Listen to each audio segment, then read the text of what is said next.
Hi and welcome. In this video, we'll look at how DataMiner can orchestrate your full cloud production workflow. For this example, we're going to show how DataMiner smoothly integrates with both Grass Valley AMP cloud production as well as with RTS Intercom. So for this purpose, we have built what we call a low-code app where operators have an easy to use interface to plan their productions. Based on that schedule, they will be able to assign resources for that production, which can be, in this case, resources from Grass Valley AMP, for example, some clip layers to use, live inputs, audio mixers, and so on. Same thing goes for the intercom system, where it will be possible to indicate what people are going to use, what intercom clients and party lines. DataMiner supports the full workflow, so that means from planning your event to deploying the actual event at the start, deploying all of the workloads in Grass Valley AMP and RTS Intercom, which are both running in the cloud, configuring them as needed. So loading profiles on those workloads, for example, setting a specific layout on a multi-viewer or loading a specific clip on a clip layer. Of course, DataMiner can then monitor and control that environment. And after the event is done, it will completely deconstruct the environment so that you're no longer using any resources that you don't need, as well as resetting it to its default configuration for the next production.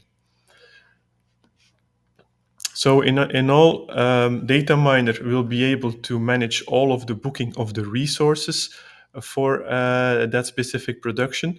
It will be able to spin up and spin down instances in the cloud, load profiles on it, and do routing as well between the different elements. So that means connecting the right clip layers and live inputs, for example, to your master control through virtual crosspoints.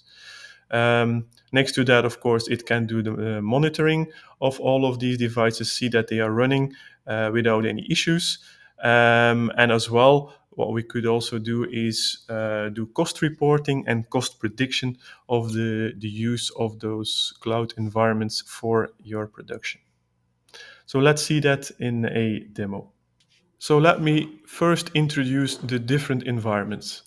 So what you're looking at now is the low-code app that was built for this specific purpose. So this is the production app where we can actually plan events and assign resources. So this is a low-code app which can be built by yourself and be tuned to the exact requirements of the operators so that they have a very easy to use interface which is completely fit for purpose.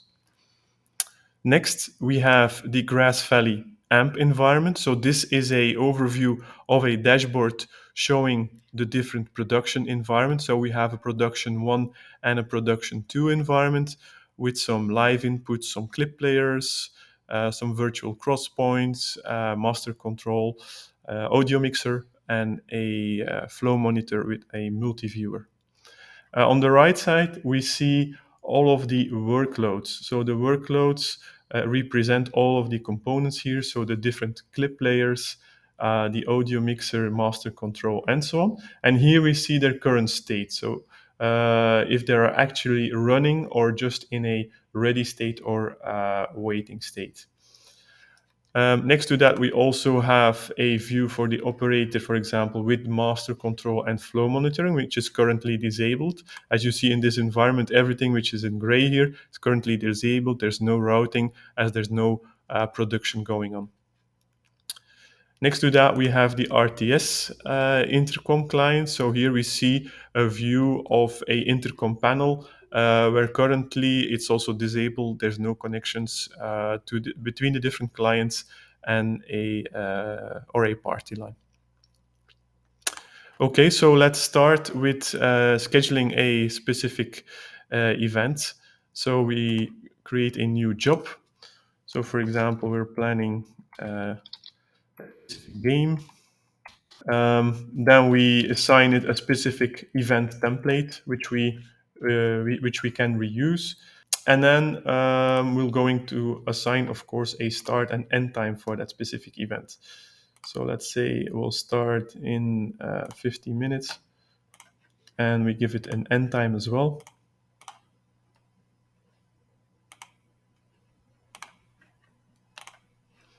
Okay. And next, we're going to indicate that we will do that as a remote cloud production with Grass Valley AMP. For the rest, we have lots of metadata here that we can fill in. So this is completely configurable. It really depends on what metadata you use for your type of productions.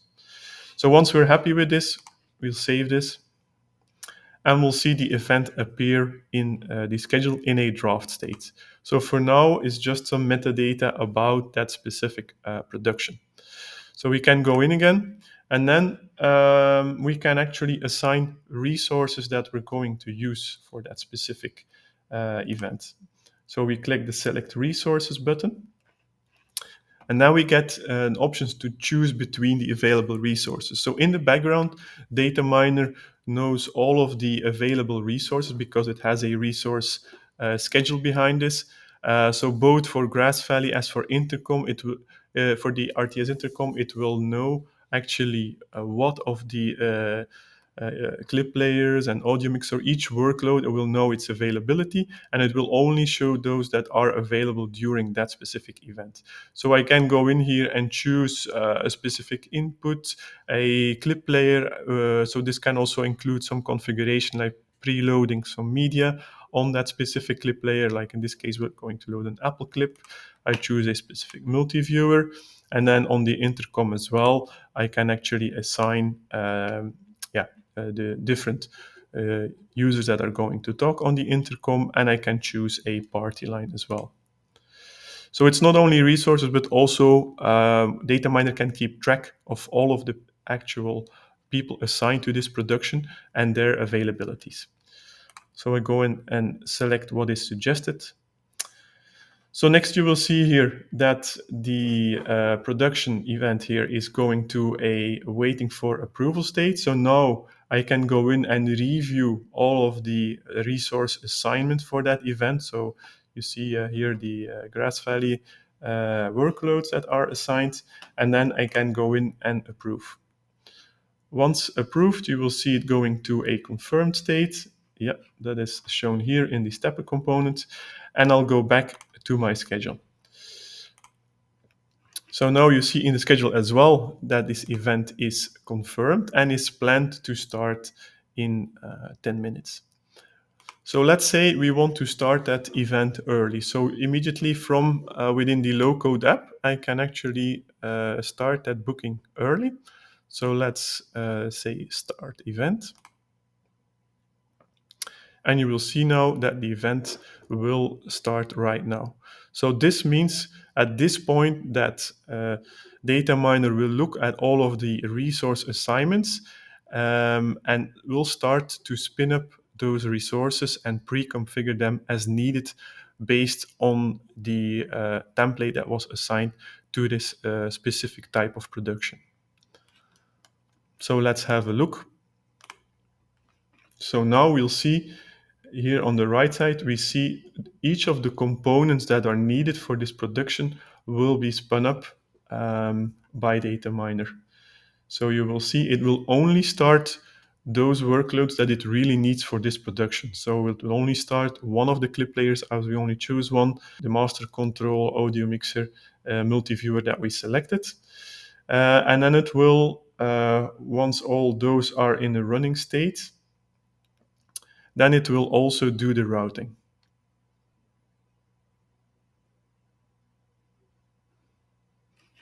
Okay, so now you see that the live input that we selected, live input 3, is connected to the first virtual crosspoint, and the one of the clip layers that we selected has been connected to the second virtual crosspoint.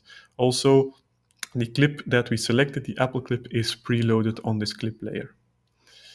If we go back to our schedule, we will see now that the event is in an ongoing state, and you can immediately from here jump, for example, to the master control view for the operator in the Grass Valley layout. So if I click this, I will open my master control view, which is now completely pre-configured based on my configuration that was loaded at the start of the event.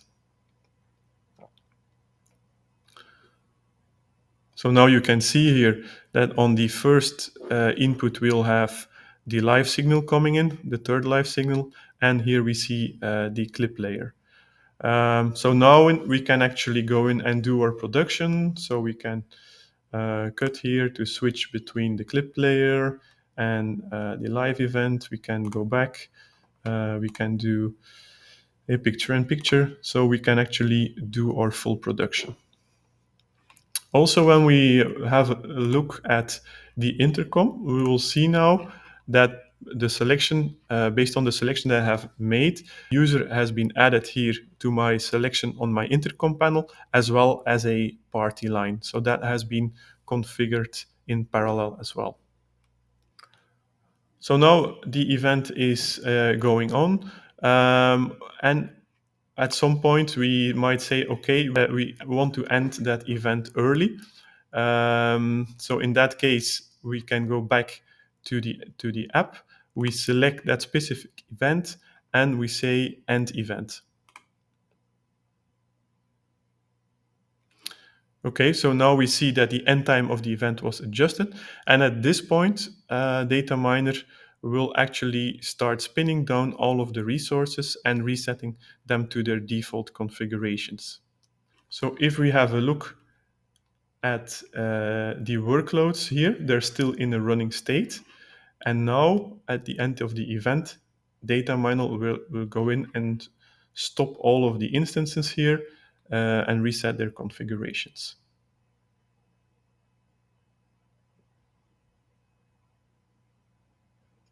So there you see it go. So now it's stopping all of the resources here, all of the workloads.